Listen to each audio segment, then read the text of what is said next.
Just got to walk past some people. I thought I'd have a chat with you.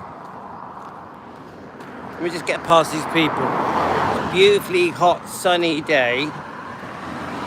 And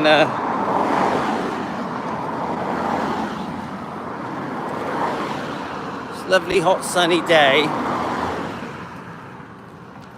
I had this really amazing reaction to this video about Elvis, and where he was really kind to this little girl. On my Instagram, it had nearly 7,000 views. But the thing is, Elvis being really kind,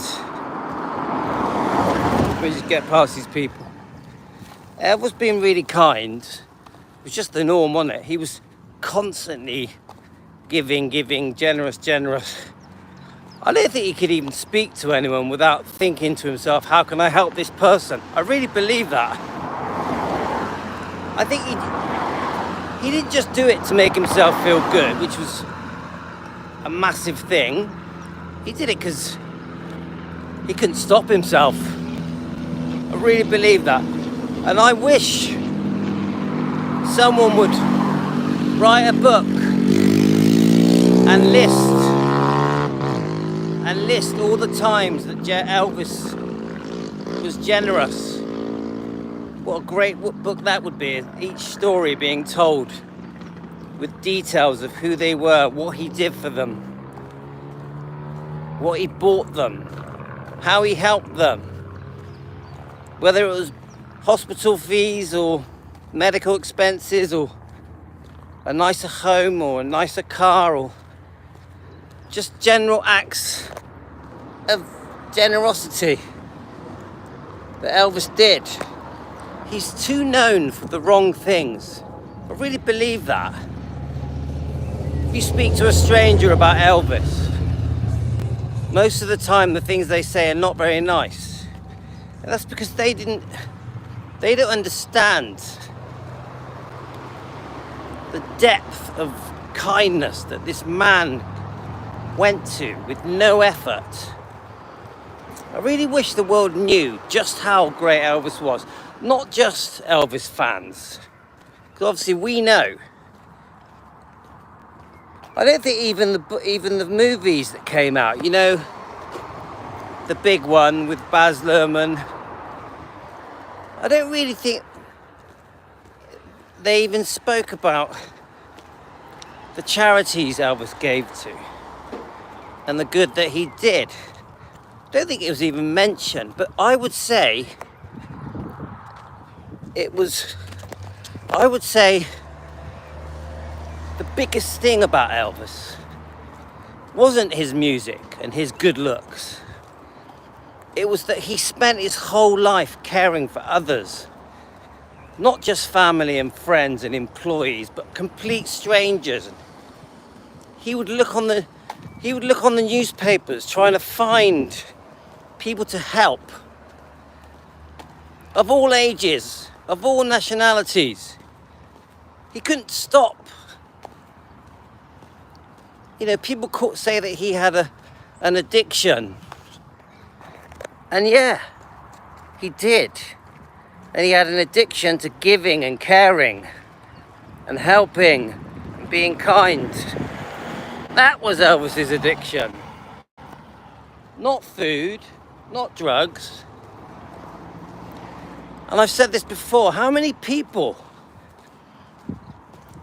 even celebrities, that when they get wealthy, spent their whole life giving everything away. Everything, not just cash, houses, cars, literally anything he could. I actually think Elvis felt guilty that he was too wealthy, but he also enjoyed the spoils of wealth. I don't think you'd be able to find one celebrity that was generous to that point, to that degree, where it literally was, I'm going to give away so much that I could actually go bankrupt. I could lose my fortune. maybe even lose my home. That is how generous was.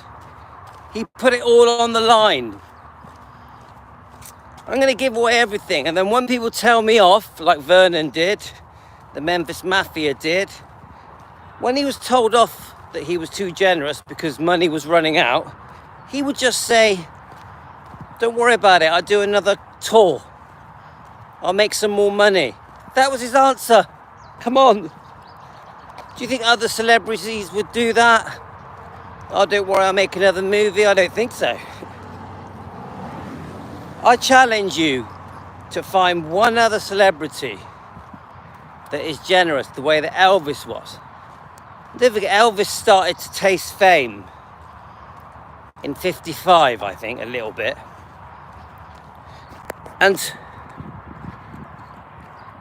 he was super generous right from get-go. And even when he was a kid, it was known that he would give away his comics to his friends in Shake Rag, in Mississippi Tupelo. They would sneak into the cinema together. With Sam Bell was one of them. Look that up. The Milam Cinema, I think it was called. He was even generous as a child. And this picture that was taken, fluke picture that was taken when he was a young teenager, because a woman had one more film left and she wanted to get her camera film developed in the corner shop. And Elvis just happened to be there on his bike. And she liked the way he looked and asked him if he'd kindly take a picture, the last picture on her roll of film, so that she could take it in to be developed. And this lovely, sweet young boy said, sure, ma'am. Love to help. That's how he was. And she remembers how nice he was. Even though she didn't discover that picture till years later. I think you know this picture where he sat on his bike with a smile on his face. And he looks poor, but he looks happy. And I always say this. I know Elvis had a great life and lots of highs with his fame and with women and with money and his houses and his cars and touring and his aeroplanes and his motorbikes. He loved life to the full.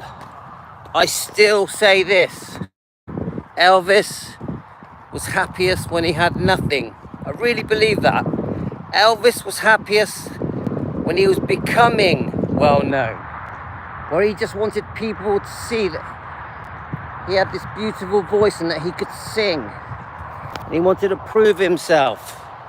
And he would get up in front of his class and sing. And he did these competitions, the one that he's well known for, where he might have come 5th at the fair. Yeah, he had some self-confidence because he wanted to dress different. He'd made many friends around Shake Rag, but also when he first moved to Memphis, on Beale Street, he was heavily influenced by the way they dressed and did their hair and how they moved and how they sung their songs and the rhythm and blues and jazz and country music. He loved it. He loved it all.